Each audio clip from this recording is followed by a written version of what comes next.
আসসালামু আলাইকুম প্রিয় সাংবাদিক ভাইরা, শাহজালালের পণ্যভূমি এবং ফুলতলি কিবলা সাহেবের এই সিলেট ভূমিতে আমরা এসেছি খুবই দুঃখ এবং ভারাক্রান্ত হৃদয় নিয়ে।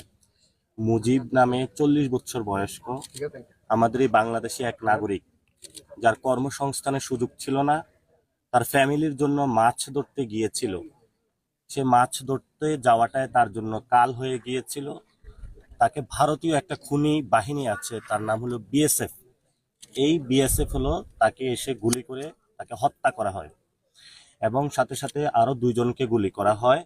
তারা ওসমানী মেডিকেলে চিকিৎসাধীন অবস্থায় রয়েছেন। এবং শুধু তাই নয়, এর আগে স্বর্ণা দাস এবং গোপাল বাড়তি নামে আরেকজন 2 জনকে এই সীমান্তে হত্যা করা হয়।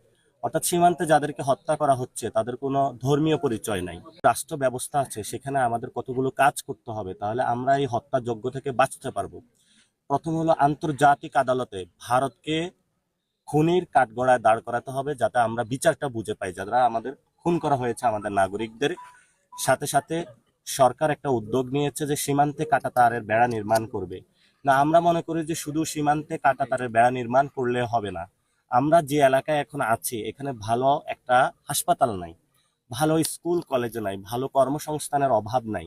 তাহলে যে মানুষগুলো সীমান্তে আছে তারা কিভাবে হলো কর্মসংস্থানের তাদের ব্যবস্থা করবে, কোথায় ভালো পড়াশোনা করবে, কোথায় ভালো চিকিৎসা পাবে? এই প্রশ্নগুলো সমাধান না করে সরকার যদি শুধু কাঁটাতার নির্মাণ করে বেড়া, তাহলে এটা কোনো সমাধান হবে না। দ্বিতীয়ত একটি বিষয়, সেটা হলো ভারতের সামনে নতজানু পররাষ্ট্রনীতি চলবে না। আমরা একটা শক্তিশালী পররাষ্ট্রনীতি চাই, যেটার মধ্যে আমরা মর্যাদার ভিত্তিতে বাংলাদেশের নাগরিকদের নিয়ে দাঁড়াতে পারবো। এবং আমাদের যে বিজিবি রয়েছে, বিজিবিকে শক্তিশালী করতে হবে। বিজিবিকে মডার্ন যে উইপেনগুলা বা অস্ত্রগুলা রয়েছে সেগুলো দিতে হবে।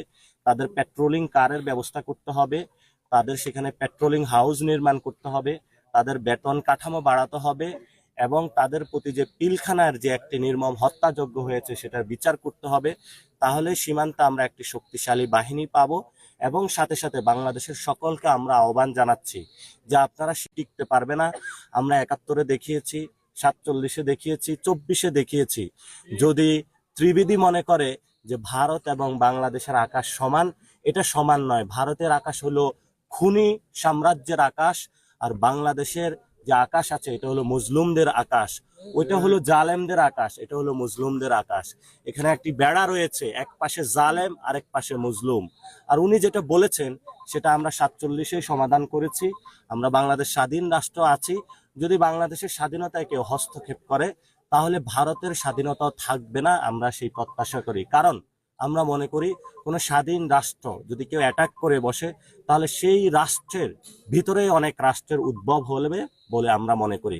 আপনারা দেখেছেন যে ভারতে অলরেডি বিভিন্ন রাজ্যে, সেখানে তারা পাঞ্জাব, হরিয়ানা, কাশ্মীর বিভিন্ন জায়গায় আন্দোলন চলতেছে, 7 সিস্টার্স আন্দোলন চলতেছে। আমরা ভারতকে বলবো নিজেদের জায়গায় আপনারা ফোকাস করুন, বাংলাদেশি এই রাষ্ট্রের দিকে নজর দিবেন না। যদি বাংলাদেশের রাষ্ট্রের দিকে আপনারা নজর দেন তাহলে ভারত ভেঙে চুরে খান খান হয়ে যাবে।